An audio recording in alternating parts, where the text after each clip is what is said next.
오늘은 에스겔 37장 1절에서 10절의 말씀을 가지고 영적 근육을 키워라, 이와 같은 주제로 은혜를 나누고자 합니다. 오늘은 우리가 잘 아는 것처럼 부활주일입니다. 주님이 십자가에서 죽으셨다가 다시 살아나신 것을 기념하는 그런 날입니다. 주님의 부활이 연례적인 그런 행사나 기념으로 끝나는 것이 아니라 주님의 부활이 우리 모두의 부활이 될 수 있도록 바로 우리의 삶 가운데 그 부활의 능력을 적용하면서 우리가 날마다 부활의 새로운 역사를 체험하며 살아야 하는 것입니다. 그렇게 하려면 무엇보다도 먼저 우리의 영적 근육이 튼튼해야 됩니다. 그런데 바로 육신의 근육의 종류를 우리가 알아보자면 우선 세 가지로 분류할 수 있습니다. 골격 근육, 심장 근육, 그리고 내장 근육, 이렇게 되어 있는데 각각의 위치에서 힘을 만들어내는 그런 바로 상황을 연출하고 있고, 그리고 힘을 만들어내는 그런 기능을 담당을 합니다. 또한 근육은 탄수화물과 지방을 태워서 힘을 만들고, 그리고 신체 내에서 움직임이 가능한 모든 부분에 위치합니다. 사람이 나이가 들면서 이 근육이 많이 감소되는데, 그러면 나타나는 현상이 뭐냐? 바로 골다공증, 그리고 갱년기 현상, 피부가 처지고, 그리고 활발한 운동 저하 등등 여러 가지 질병이 발생하게 됩니다. 다시 말씀드려서 축축 늘어진 그런 바로 능수버들처럼 힘없이 처지게 되는 것입니다. 제가 전문의가 아니니까 이런 정도로만 설명을 드리겠습니다. 어찌됐든 근육이 사람의 몸의 40% 이상을 차지하면서 제 기능을 다 할 수 있도록 이렇게 해야 하는데, 요즘 산책로나 또 공원에 나가보면은 남녀노소 할 것 없이 그렇게 운동을 하면서 근육을 키우려고 부단히 애를 쓰는 모습을 보면은 참 다행이라는 생각도 듭니다. 이렇듯 육신에 필요한 근육이 있어야만 건강하고 튼튼하게 모든 질병을 이기고 행복하고 강건한 삶을 살 수 있듯이 영적으로도 마찬가지입니다. 오늘 본문에 나오는 에스겔 37장의 내용을 보면은 바로 힘없이 널브러져 있는 그런 마른 뼈에 대한 말씀을 하고 있습니다. 골짜기 가운데 마른 뼈가 가득한데 심히 말랐다고 말씀하고 있습니다. 이 모습은 영적으로 근육이 다 빠져나가서 그 영향으로 인해 바로 그 살도 마르고 피도 마르고 앙상한 뼈만 남은 아주 힘없고 보기 흉한 그런 모습을 보여주고 있는 것입니다. 이런 모습으로 과연 이 악한 세상을 살아갈 수 있을까요? 호시탐탐 기회를 엿보면서 주저앉고 무너지라고 공격해오는 사단 마귀의 유혹과 공격을 막아낼 수 있을까요? 에베소 6장 12절에도 보면은 그렇게 말씀합니다. 우리의 씨름은 혈과 육에 대한 것이 아니요 정사와 권세와 이 어둠의 세상 주관자들과 하늘에 있는 악의 영들에게 대함이라, 이렇게 말씀을 합니다. 이는 철저한 영적 싸움에서 이기려면 바로 영육 간에 강건해야 하는데, 무엇보다도 탄탄한 영적 근육이 있을 때 끝까지 버티고 이길 수가 있는 것입니다. 그래서 첫째로 영적 근육을 키우려면 말씀으로 무장해야 합니다. 에스겔 37장 4절에 보니까 이렇게 말씀합니다. 또 내게 이르시되 너는 이 모든 뼈에게 대언하여 이르기를 너희 마른 뼈들아 야훼의 말씀을 들을지어다. 에스겔 골짜기에 힘없이 널브러져 있는 그런 수많은 마른 뼈들에게 하나님께서는 바로 이스라엘 선지자에게 하나님의 말씀을 들으라고 바로 대언하고 선포하라는 것입니다. 이 마른 뼈들은 곧 생기 없는, 다시 말해서 살아있지만 죽은 자와 방불한 성도들의 모습을 가리키는 것입니다. 겉으로는 살아있는 것 같지만 영적으로는 바로 죽은 자들이라는 것입니다. 그렇다면 죽어가는 성도들이 무엇으로 다시 살아나고 소성할 수 있을까요? 바로 하나님의 생긴 말씀으로 충만해야 하는 것입니다.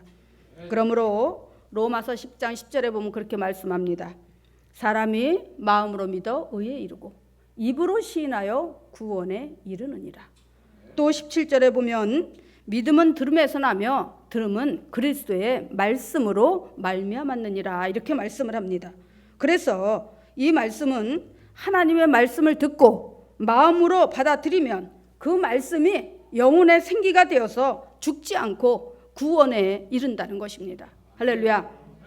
오늘 하나님께서 에스겔에게 말씀하시기를 하나님의 말씀의 생기가 죽은 자와 방불한 뼈들에게 들어가라고 그렇게 대언하라고 하신 같이 영적으로 죽어가는 성도들이 다시 살아날 수 있는 유일한 길은 하나님의 말씀을 읽고 듣고 그 말씀의 생기를 덧입을 때만이 가능하다는 것입니다.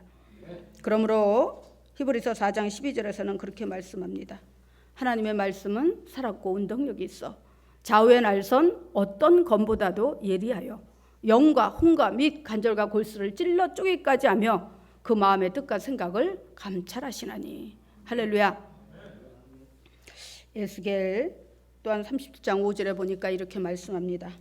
주 야훼께서 뼈들에게 말씀하시기를 내가 생기를 너희에게 들어가게 하리니 너희가 살리라.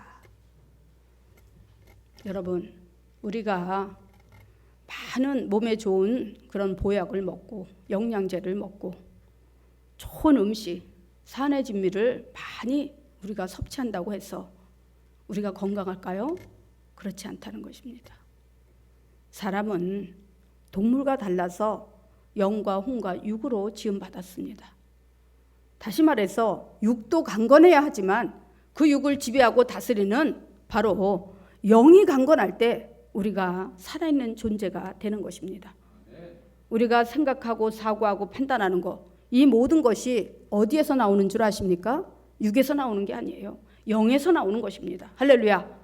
그렇기 때문에 영육 간에 강건하게 밸런스를 맞추고 그렇게 정말 우리가 육이 강건하면 영도 강건해야 되고 그러면서 우리가 세상에 나가서 육으로 살아가는 것이 아니라 영적인 지배와 영적인 능력과 영적인 지혜로다가 그 육을 조정하고 그 육을 활용할 때 우리가 세상 가운데서 하나님의 자녀로 강하고 담대하게 능력 있게 우리가 승리하며 살아갈 수가 있는 것입니다. 할렐루야.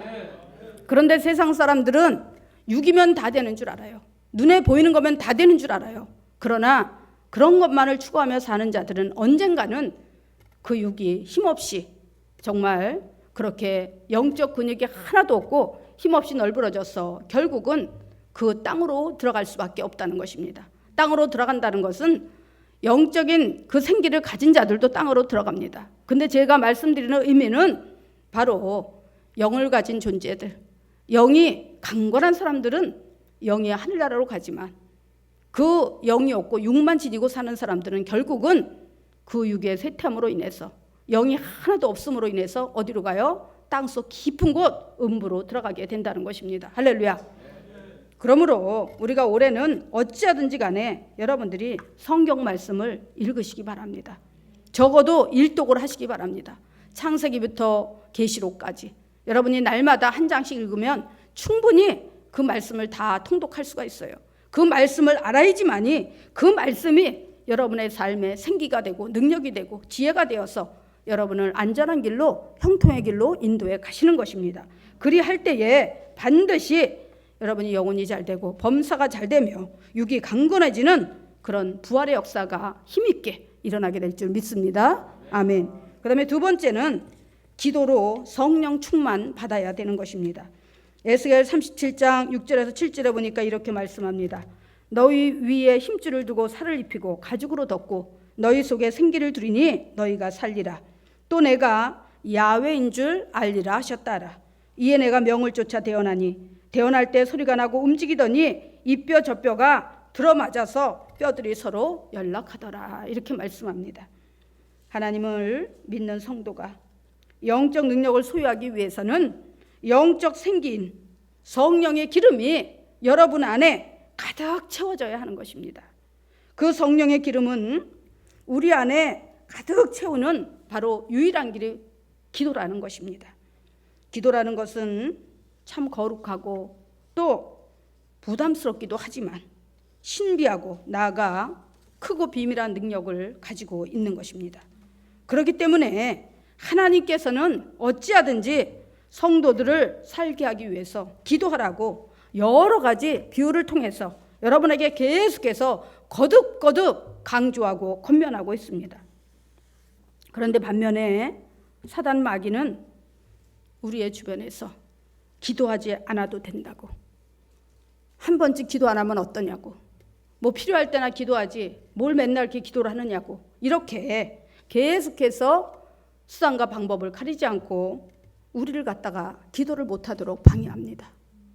왜냐하면 우리 안에 성령의 생기가 없으면 죽은 자와 방불하고, 그 죽은 자를 이길 수 있는 것은 사단 마귀가 보기에 식은 죽 먹기예요. 누워서 식은 죽 먹기예요. 그런데 날마다 말씀과 기도로 무장하는 자, 성령의 기름으로 가득 채운 자는 사단 마귀가 한 길로 왔다 7길로 떠나가게 되는 것입니다. 건드려도 못 보는 것입니다. 할렐루야.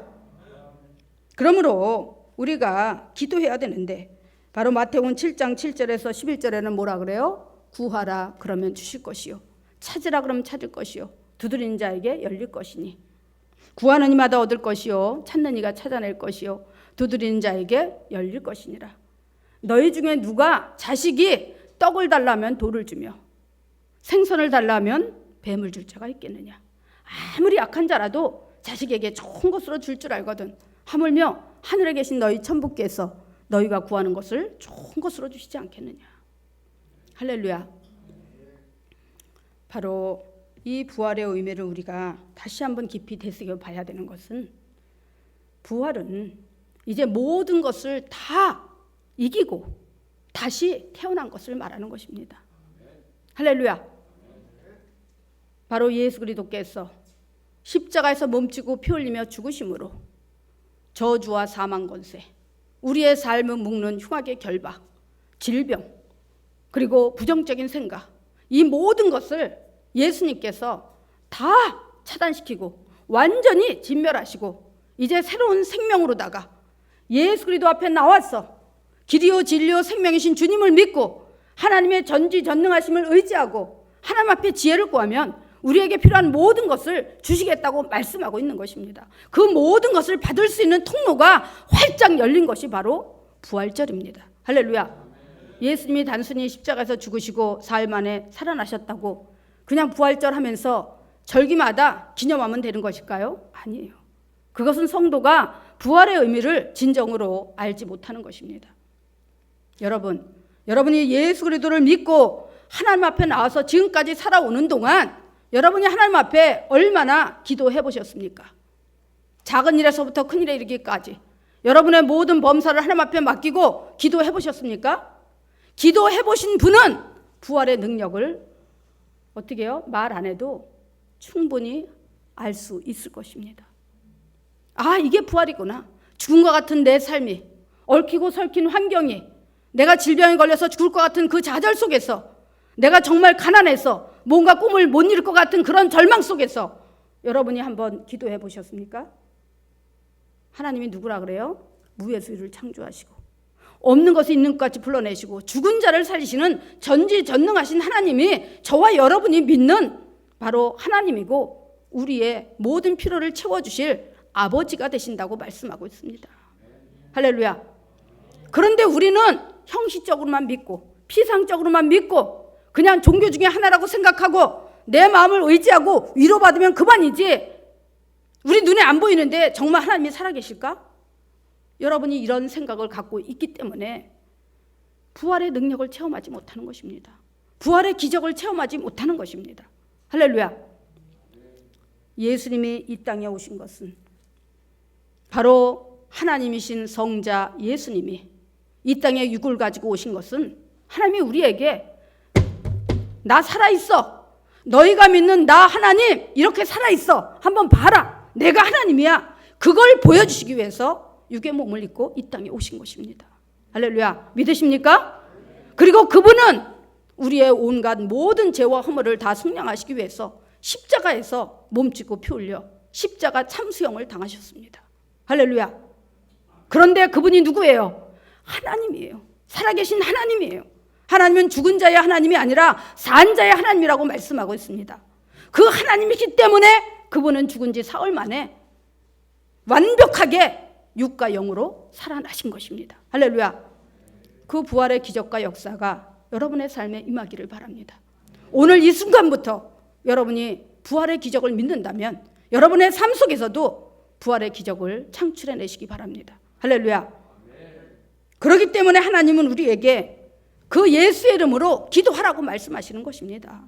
부활의 역사와 함께 이제 모든 사망, 권세, 질병, 가난 이 모든 것은 다 사라졌어. 그러니까 이제 부활로 승리하신 그 예수의 이름으로 나에게 한번 기도해봐, 구해봐. 그러면 내가 줄게. 이렇게 말씀하고 있는 것입니다. 그래서 누가복음에서도 똑같이 말씀을 하시는데 뭐라 그러느냐? 11장 9절에서 13절에 내가 너희에게 이르노니 구하라 그러면 너희에게 주실 것이요 찾으라 그러면 찾을 것이요 문을 두드리라 그러면 너희에게 열릴 것이니 구하는 이마다 받을 것이요 찾는 이가 찾아낼 것이요 두드리는 이에게 열릴 것이니라. 너희 중에 아비된 자가 누가 아들이 생선을 달라 하면 생선 대신에 전갈을 주겠느냐? 너희 중에 누가 아비가 떡을 달라 하면 바로 돌을 주겠느냐? 너희가 악한 자라도 좋은 것으로 자식에게 줄 알거든 하물며 너희 천부께서 구하는 자에게 성령을 주시지 않겠느냐? 할렐루야. 로마서 8장 32절에 보면 그렇게 말씀합니다. 자기 아들을 아끼지 아니하시고 우리에게 내어주시니가 어찌 그 아들과 함께 좋은 것을 너희에게 선물로 주지 아니하시겠느냐? 자기 자식보다 귀한 게 어디가 있겠습니까? 그런데 하나님은 하나밖에 없는 독생자 예수 그리스도를 저와 여러분의 생명을 살리기 위해서 기꺼이 내어주셨어요. 그러면 이 세상에 생명보다 귀한 게 어디 있겠습니까? 천하 만물, 물질 세계 얼마든지 우리는 받을 수 있는 것입니다. 그 아들과 함께 우리에게 너에게 필요한 모든 것을 선물로 주지 않겠느냐? 그런데 문제는 우리가 기도하지 않는다는 것입니다. 기도하지 않는다는 거예요. 하나님께서는 우리가 영적으로 강건하기를 원하시고 또 기도로 하나님 아버지께 성령을 구할 때에 그 구하는 자에게 넘치도록 부어주시는 것입니다. 에스겔 골짜기의 마른 뼈들이 하나님의 말씀이 들어가고 성령의 생기가 들어가자 힘없이 널브러져 있다가 갑자기 우두둑 우두둑 하면서 이 뼈 저 뼈가 들어맞더니 살이 입혀지고 힘줄이 생기고 그리고 힘을 얻고 일어서는데 큰 군대더라고 말씀하고 있습니다. 하나님의 생기가 들어가자 사람다워졌다는 거예요. 하나님의 생기가 들어가자 널브러져 있던 마른 뼈에 살이 입히고 힘줄이 생기고 근육이 생겨서 어떻게 했다고요? 큰 군대로 일어섰다고 말씀하고 있습니다.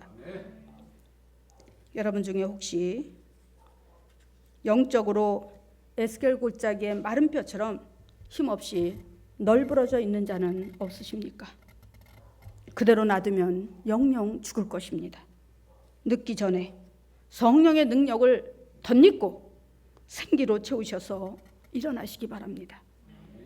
기도와 성령 그리고 성령 충만은 불가분의 관계요. 그것은 마치 사람이 음식을 입으로 먹으면 목을 통해 통과해서 위장으로 내려가듯이 가장 중요한 바로 목을 통과하는 과정입니다. 아무리 좋은 음식, 산의 진미를 다 먹었다 해도 목을 넘기지 못하면 아무 소용이 없는 것입니다. 왜냐하면 그 영양이 육신의 건강으로 이어지지 않기 때문입니다. 마찬가지로 주님의 부활의 능력을 덧입고 산자같이 세상 가운데서 사라지려면 반드시 성령의 능력을 덧입어야 하는데 성령은 마치 자동차의 오일 같아서 자동차에 오일이 없다면 아무리 좋은 차, 아무리 수십억씩 가는 그런 외제차 좋은 차라 할지라도 그저 전시용 차로 서 있을 수밖에 없다는 것입니다. 한 방울이라도 기름이 들어가야 그 차가 움직이고 자동차로서의 가치를 드러내게 되는 것입니다. 마찬가지로 성령의 생기가 없다면 사람은 살았으나 죽은 자와 방불한 것입니다. 그러므로 예레미야 33장 3절에서는 이렇게 말씀합니다. 너는 내게 부르짖으라. 내가 내게 응답하겠고 내가 알지 못하는 크고 비밀한 일을 내게 보이리라. 여기서 크고 비밀한 일이 뭘까요? 우리가 미처 생각지 못했던 것, 우리가 감히 상상하지도 못했던 그런 것들을 하나님은 우리 눈앞에 목도할 수 있도록 하나님이 드러내 보여주신다는 것입니다. 어떻게 할 때에? 기도할 때에. 할렐루야. 바로 여러분 하나님의 말씀을 붙들고 날마다는 못 올지라도 수시로 성전에 달려나와서 하나님 앞에 구하고 찾고 두드리시기 바랍니다. 그리하면 주님의 부활의 역사는 2000년 전에 일어난 일이지만 하나님은 어제나 오늘이나 영원토록 동일하셔서 오늘 이 시간 또 내일도 모레도 날마다 여러분의 삶 가운데서 부활의 역사가 일어나게 될 것입니다. 이제 끝으로 세 번째로 바로 성령의 도구되어 사용되는 것입니다. 에스겔 37장 8절에서 10절에 보니까 이렇게 말씀합니다. 내가 또 보니 그 뼈에 힘줄이 생기고 살이 오르며 그 위에 가죽이 덮이나 그 속에 생기는 없더라. 또 내게 이르시되 인자야 너는 생기를 향하여 대언하라. 생기에게 대언하여 이르기를 주 야훼의 말씀에 생기야 사방에서 불어와서 이 사망을 당한 자에게 불어서 살게 하라 하셨다라. 이에 내가 그 명대로 대언하였더니 생기가 그들에게 들어가며 그들이 곧 살아 일어나서 서는데 지극히 큰 군대더라. 사람의 육신의 근육을 사용하지 않으면 얼마 안 가서 다 빠져버리고 힘도 못 쓰게 되는 것처럼 영적 근육도 마찬가지입니다. 우리의 근육이 힘을 쓰면 바로 중요한 그런 역할을 감당하듯이 영적 근육도 사용하지 않으면 아무 소용이 없는 것입니다. 그렇다면 하나님이 주신 이 영적 근육을 가지고 우리가 어디에 사용해야 할까요? 바로 하나님의 나라와 의를 구하는 데 사용해야 하는 것입니다. 성경에 보면은 아브라함이 하나님을 믿는 자들을 대적하며 불의를 행하는 자들과 맞서서 싸우기 위해서 어떤 준비를 하느냐? 바로 집에서 길르고 연습시켜서 군사 318명을 준비합니다. 왜 그럴까요? 사람이 살아가다 보면 도처에 바로 사단 마귀가 숨어 있고 그 사단 마귀는 하나님을 믿지 않는 악한 자들, 하나님을 믿지 않는 불신자들의 그 몸을 생각을 도구여 통로 삼아서 믿는 자들을 공격합니다. 할렐루야. 그렇기 때문에 바로 믿는 자들은 항상 말씀과 기도와 성령으로 무장하고 하나님의 전신갑주로 무장해야 하는 것입니다. 마찬가지로 아브라함도 하나님이 허락하신 가나안 땅에 들어갔지만 그곳에는 이미 하나님을 믿지 않는 7 족속이 진을 치고 털을 잡고 살고 있었습니다. 그러다 보니까 이제 한 일가, 다시 말해서 가족 단위의 소수의 그런 인원으로는 이미 털을 잡고 사는 그들을 대항할 수가 없었던 것입니다. 그러니까 어떻게 해요? 집에서 연습하고 길리운 자 318명의 군사를 바로 키워냈습니다. 그러자 얼마 안 가서 이제 조카 롯이 살고 있는 소돔과 고모라 성을 그 가나안의 7 족속이 쳐들어왔어요. 그래가지고 롯과 그 가족들까지 다 볼모 잡아서 끌어갔습니다. 그러자 아브라함이 당당하게 씩씩하게 담대하게 318명 집에서 길르고 연습한 자를 데리고 나가서 그들을 쳐서 파하고 다 무사히 제자리로 갖다 놓았습니다. 할렐루야. 그러자 돌아오는 길에 살렘 왕 멜기세덱이 마중을 나와서 떡과 포도주를 주는 거예요. 왜 그랬을까요? 살렘 왕 평강의 왕 멜기세덱은 곧 예수 그리스도를 가리키는 것입니다. 할렐루야. 우리가 세상에 나가서 강하고 담대하게 영적 싸움을 싸우고 승리하고 돌아올 때에 예수님이 마중 나와서 우리에게 복을 주신다는 것입니다. 할렐루야. 아멘. 믿으십니까? 아멘. 아멘. 또 사사기에 보면은 기드온이 있었는데 그때 당시에 사사기에는 어떤 영적 지도자가 없었어요. 그러다 보니까 사람들이 자기 소견에 옳은 대로 행하였더라 이렇게 말씀을 합니다. 그러자 하나님께서 기드온을 불러주셔서 사사로 삼으셨어요. 근데 그때 당시에 미디안 족속이, 미디안 군대가, 미디안이라는 나라가 이스라엘의 영적인 지도자도 없고 특별한 그런 리더도 없으니까 만만하게 보고 우습게 보고 그렇게 괴롭히는 거예요. 툭하면 그냥 그들이 농사지어놓은 모든 곡물을 다 뺏어가고 그냥 그 사람들을 데리고 와서 죽여버리고 그냥 너무너무 괴롭히는 거예요. 그리고 해마다 조공을 바치라 그러는 거예요. 농사진 거 다 절반 이상은 다 뺏어가는 거예요. 이러니까 이스라엘 민족이 살 수가 없는 거예요. 너무나 고통스럽고 너무나 힘들어서 견딜 수가 없는 거예요. 그러자 하나님께서 기드온을 뽑아서 사사로 세우시고 이제 그 미디안과 싸워서 이길 군대를 모집하라고 말씀을 합니다. 그랬는데 몇 명이 지원을 했느냐? 32,000명이 지원을 했어요. 근데 다 지원했다고 하나님의 군대가 될 수 있을까요? 아니에요. 하나님의 군대는 말로 하는 것이 아닙니다. 그래서 고린도전서 4장 20절에서는 그렇게 말씀합니다. 하나님의 나라는 말에 있는 것이 아니라 능력에 있습니다. 우리가 평소에 말씀과 기도와 성령으로 충만받고 영적인 그런 근육을 키우고 영적으로다가 단단하게 무장을 해야 되는 것입니다.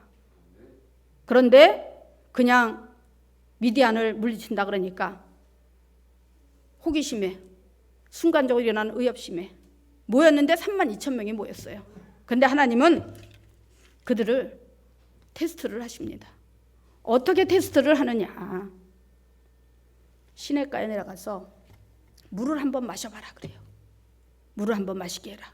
그랬는데 어떤 사람들은 그냥 머리를 쳐박고 그냥 엎드려서 그냥 물을 그냥 그렇게 그냥 막 벌컥벌컥거리고 마시고 옆에서 무슨 일이 일어나든지 말든지 그냥 물 마시는데 그냥 정신을 쏟고 그러고 마시는 거예요.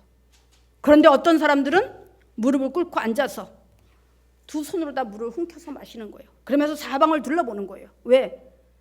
목이 말라서 물을 마시는 그 순간에도 경계태세를 늦추지 않는 것입니다. 미디안 군대가 공격해 올까? 여기다 정신을 쏟으면 안 되지. 경계를 해야지. 깨어 있어야지. 하면서 아주 예민하게 그렇게 경계태세를 갖추고 물을 갖다가 손으로 다 움켜서 마시는 거예요.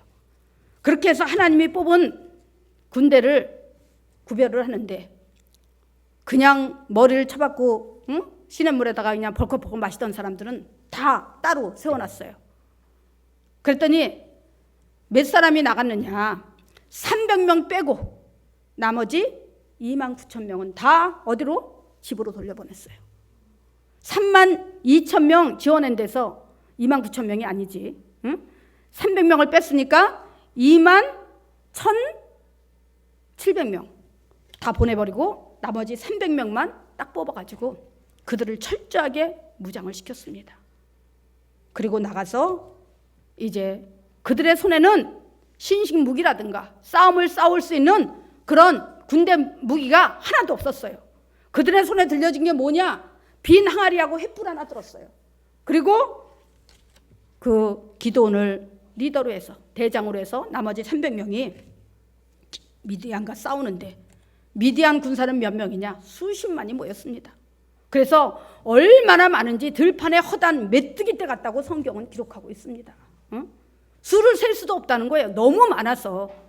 근데 사람의 기준이나 사람의 상식으로 볼 때 수십만 명이 그 수십만 명을 300명이 당할 수 있을까요? 절대 못 당하죠. 절대 못 당합니다. 그 300명이 횃불을 높이 들고 야훼 하나님을 따르라, 기도원을 따르라 하면서 동시에 함성을 지르면서 그 횃불을 들고선 항아리를 깨니까 얼마나 소리가 요란하겠어요. 그렇죠? 그리고 사람은 안 보이고 횃불만 보이는 거예요. 그 항아리 깨는 소리와. 그러니까 이 사람들이 하나님이 거기에다가 1000배, 10,000배의 그런 시너지 효과를 발휘할 수 있는 힘을 더하니까 그 소리가 단지 항아리 털랑 깨우는 소리가 아니라 천둥 번개 치는 소리가 나면서 이 사람들이 무슨 현상을 일으켰어요? 귀에 무슨 소리가 나요? 왜 귀에 이상한 소리가 나는 거 있잖아요. 환청 내가 물어보면 얼른 대답해야지. 아이 참. 응? 환청이 들리기 시작을 하는데 이 사람들이 정신이 돌아버린 거예요. 그래가지고 어떻게 해요? 무서워서 걸음아 날 살려라 하고 혼비백산해가지고 다 뛰어도망갔어요. 그래가지고 300명이 수십만 미디안 군사를 진멸을 시켜버립니다. 그리고 나자 세상에 기드온에게 하나님이 태평성대를 누리게 하시는데 40년 동안 태평했다고 성경은 말씀합니다. 할렐루야, 할렐루야. 이것이 바로 하나님의 도구 되어서 하나님의 나라와 의를 구할 때 일어나게 되는 부활의 역사요, 능력의 역사입니다. 할렐루야. 여러분 오늘부터 가서 말씀을 읽고 그 말씀 붙잡고 한번 기도해 보세요. 하나님이 응답하시나 안 하시나 한번 시험해 보세요. 할렐루야. 하나님은 응답하시는 분입니다. 그래서 예수님이 그러셨어요. 내 집은 만민이 기도하는 집이니라. 할렐루야. 지금 러시아와 우크라이나 전쟁만이 전쟁이 아닙니다. 지금 이 순간에도 우리 주변에서는 처절한 영적 전쟁이 벌어지고 있습니다. 그 전쟁에서 수없이 많은 영적 군사들이 쓰러지고 죽어가고 그 영혼이 짓밟히고 있습니다. 사단 마귀는 바로 하나님의 전신갑주, 즉 영적 근육이 없는 자들을 제압하고 묶어서 에스겔 골짜기에 널브러져 있던 마른 뼈들과 같이 바로 영적 근육이 없는 힘없고 나약한 자들을 죽여서 바로 무더기로 던져 쌓아놓고 있습니다. 그럼에도 영적으로 깨어있지 않는 자들은 그 처참한 상황을 깨닫지도 못하고 알지도 못하는 것입니다. 베드로전서 5장 8절에서는 이렇게 말씀합니다. 근신하라 깨어라. 너희 대적 마귀가 우는 사자와 같이 두루다니며 삼킬 자를 찾나니. 할렐루야. 바로 우리 주님을 따라가는 크리스찬들은 육에 보이는 것만 보고 따라가서는 안 되는 것입니다. 눈에 보이지 않지만 분명 존재하고 지금 이 순간에도 치열하게 공격해오는 사단 마귀와의 악한 영적 싸움에서 우리는 반드시 승리해야 되는데, 그렇게 하려면 바로 영적으로 무장하고 준비하고 그리고 그 영적 근육을 더 키우기 위해서 하나님의 나라와 의를 구하면서 우리가 준비를 해야 되는 것입니다. 할렐루야.